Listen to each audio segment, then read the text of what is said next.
Hello दोस्तों, आप सभी का जीटीसी एकेडमी में स्वागत है। दोस्तों, अगर आप हमारे चैनल पर पहली बार विजिट कर रहे हैं तो चैनल को सब्सक्राइब करना ना भूलें और साथ ही साथ बेल आइकन को जरूर प्रेस करें, जिससे कि हमारी जितनी भी अपकमिंग वीडियोस होंगी उन सभी का नोटिफिकेशन सबसे पहले आपको मिले। आज का जो हमारा नया टॉपिक होने वाला है नंबर सिस्टम से रिलेटेड हमारा रियल नंबर्स। तो रियल नंबर को जानने से पहले सबसे पहले हमें उसकी डेफिनेशन को देखना पड़ेगा। तो डेफिनेशन क्या है हमारे रियल नंबर्स की? All rational and irrational numbers are called real number. अब डेफिनेशन में कह रहा है कि जितने भी हमारे रेशनल और इरेशनल नंबर हैं वे सभी के सभी हमारे क्या कहलाते हैं? रियल नंबर कहलाते हैं। अब बात आती है कि कौन से हमारे रेशनल नंबर होता है, कौन से इरेशनल नंबर होता है। तो सबसे पहले हम रेशनल नंबर को जानेंगे कि रेशनल नंबर होते क्या हैं। तो रेशनल नंबर की डेफिनेशन है हमारे पास, real numbers of the form p upon q but q is not is equal to 0, all integers can be expressed are rational। इसमें क्या कह रहा है रेशनल नंबर के लिए कि जितने भी हमारे रियल नंबर होते हैं, यानी कि real numbers of the forms, यानी कि ऐसे नंबर जिनको हम p अपॉन q की फॉर्म में लिख सकते हैं और q की वैल्यू कभी भी जीरो नहीं होती है। यहां पर क्या लिखा हुआ है? q is not is equal to zero, यानी कि q की वैल्यू कभी भी जीरो के इक्वल नहीं होगी। अब बात आती है यहां पर एक और चीज की। आगे कह रहा है कि all integers can be expressed as rational, यानी कि जितने भी हमारे इंटीजर्स होते हैं, यानी कि सभी के सभी इंटीजर्स जिनको हम क्या कर सकते हैं? p अपॉन q की फॉर्म में एक्सप्रेस कर सकते हैं। अब बात आती है ये इंटीजर्स क्या होते हैं। तो इंटीजर्स होते हैं आपके पॉजिटिव एंड नेगेटिव नंबर्स। कौन कौन से? यहां पर मैंने आपके लिए स्पेशल अलग से लिखा हुआ है कि जो इंटीजर्स होते हैं, यहां पर डेफिनेशन में आपके पास इंटीजर्स वर्ड का यूज हुआ है। इंटीजर्स वर्ड क्या होता है कि ऑल नंबर्स फॉर्म, यानी कि जो इस फॉर्म में होते हैं, यानी कि आपके पॉजिटिव नंबर और नेगेटिव नंबर जितने भी सारे होते हैं वे सभी के सभी आपके इंटीजर्स होते हैं। अब ये जो इंटीजर्स होते हैं इनको हम क्या लिख सकते हैं? इनको हम p अपॉन q की फॉर्म में लिख सकते हैं। अब इसका एग्जांपल समझेंगे, अब आपको बेटर एग्जांपल समझ में आएगा। एग्जाम्पल क्या है इसका? एग्जाम्पल है यहां पर जैसे मैंने लिखा हुआ है -5, -4, -3, या पॉजिटिव नंबर आप ले सकते हैं 3, 4, 2, 1, कोई सा भी नंबर ले सकते हैं आप। अब इनको हम रैशनल नंबर में कन्वर्ट कर सकते हैं। तो यानी कि जब भी हमारे पास कोई भी सिंपल नंबर हो, चाहे वो नेगेटिव हो या पॉजिटिव नंबर हो, तो हम उसको क्या कर सकते हैं? p अपॉन q की फॉर्म में लिख सकते हैं। कैसे?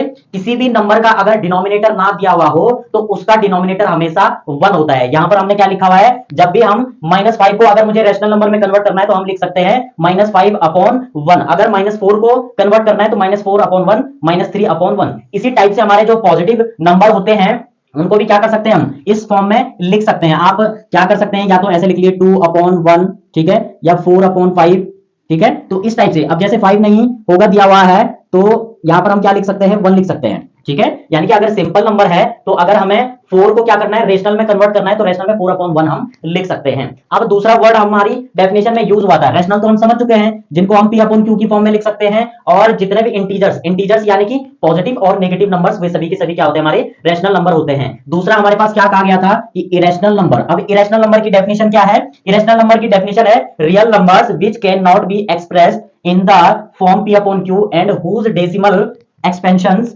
और non terminating and non recurring. अब यहां पर क्या कह रहा है कि ऐसे रियल नंबर जिनको हम p अपॉन q की फॉर्म में नहीं लिख सकते हैं, यानी कि जो हमारे फ्रैक्शन होते हैं उस फॉर्म में नहीं लिख सकते हैं, फ्रैक्शन की फॉर्म में नहीं लिख सकते हैं, तो ऐसे नंबरों को हम क्या कहते हैं? इरेशनल नंबर कहते हैं। अब बात आती है कि इरेशनल नंबर होते क्या हैं। तो इरेशनल नंबर आपके प्राइम रूट नंबर होते हैं। क्या होते हैं? Prime root number. अब आप कह रहे होंगे कि प्राइम रूट नंबर क्यों होते हैं?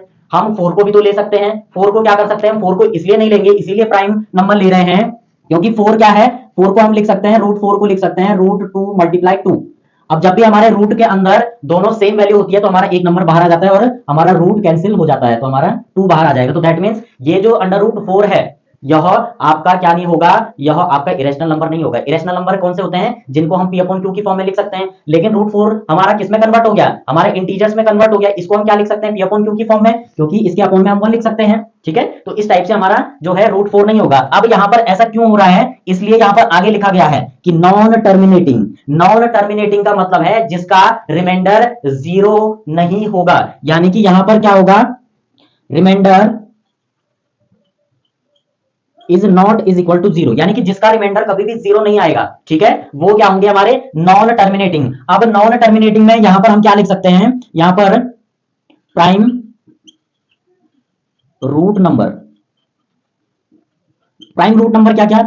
प्राइम नंबर हमारे क्या होता है? √2 हो जाएगा, √3 हो जाएगा, आपका √5 हो जाएगा, √4 नहीं होगा क्योंकि मैंने आपको एग्जांपल यहां पे बता दिया है, ये रेशनल में कन्वर्ट हो जाएगा। लेकिन इरेशनल क्या होते हैं? जिनको हम p अपॉन q की फॉर्म में नहीं लिख सकते हैं। अब यहां पर हमारा जो है √7 हो जाएगा, ठीक है। जितने भी आपके प्राइम नंबर होंगे उनको रूट लगा देंगे तो वो आपके प्राइम रूट नंबर हो जाएंगे। तो इस टाइप से हमारे क्या हो जाएंगे, ये हो जाएंगे इरेशनल नंबर। दूसरा वर्ड यहां पर यूज हुआ है नॉन रिकरिंग। तो नॉन रिकरिंग का मतलब क्या है, एग्जांपल से अच्छे से समझेंगे आप कि यहां पर अगर 7.101000001000001 तो इस टाइप से ये ऐसे आगे बढ़ता ही जाएगा। तो इस टाइप के नंबरों को बोलते हैं नॉन रिकरिंग। ये कभी भी समाप्त नहीं होगा, एंड नहीं होगा, ऐसे आगे एक्सपेंड होता जाएगा, बढ़ता जाएगा। तो दोस्तों आई होप आज आपको समझ में आया होगा कि हमारे रियल नंबर क्या होते हैं। रियल नंबर की डेफिनेशन हमने पढ़ी कि जितने भी हमारे रैशनल नंबर और इरेशनल नंबर होते हैं वे सभी के सभी हमारे क्या होते हैं, रियल नंबर होते हैं। अब बात आती है कि रैशनल नंबर, तो रैशनल नंबर आपके पॉजिटिव नंबर और नेगेटिव नंबर दोनों आपके क्या होंगे, आपके रैशनल नंबर होंगे। दूसरी चीज इरेशनल नंबर यानी कि प्राइम रूट जो नंबर होते हैं आपके वे होंगे आपके इरेशनल नंबर। तो आई होप आपको समझ में आया होगा, और अगर कहीं पर डाउट लगता है तो आप कमेंट में पूछ सकते हैं या एक दो बार आप वीडियो को देख लें तो अच्छे से आपकी समझ में आ जाएगा। अगर आपको वीडियो अच्छी लगती है तो वीडियो को लाइक और अपने वैल्यूएबल कमेंट जरूर दें और साथ ही साथ अपने दोस्तों को भी शेयर करें। अब हमारे नई वीडियो में, जो नेक्स्ट वीडियो हमारी आने वाली है, उसमें हम क्वेश्चनों को सॉल्व करेंगे जो नंबर सिस्टम से रिलेटेड जितने भी आपके कॉम्पिटेटिव एग्जाम में हो या किसी भी क्लास में आप स्टडी कर रहे हैं तो इसमें आपके एलसीएम एचसीएफ से रिलेटेड जितने भी क्वेश्चन आते हैं तो उनकी प्रैक्टिस हम नेक्स्ट वीडियो में कवर करेंगे। तब तक के लिए बाय बाय।